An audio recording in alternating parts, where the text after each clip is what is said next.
अक़वाले मौला अली अलैहिस्सलाम। अगर कोई शख्स अपनी भूख मिटाने के लिए रोटी चोरी करे तो चोर के हाथ काटने के बजाय बादशाह के हाथ काटे जाएं।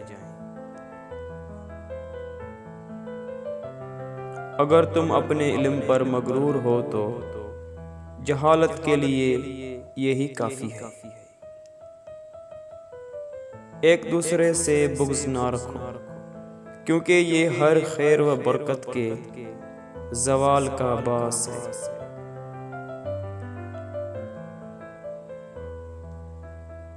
हसद ना करने से बदन तंदुरुस्त रहता है।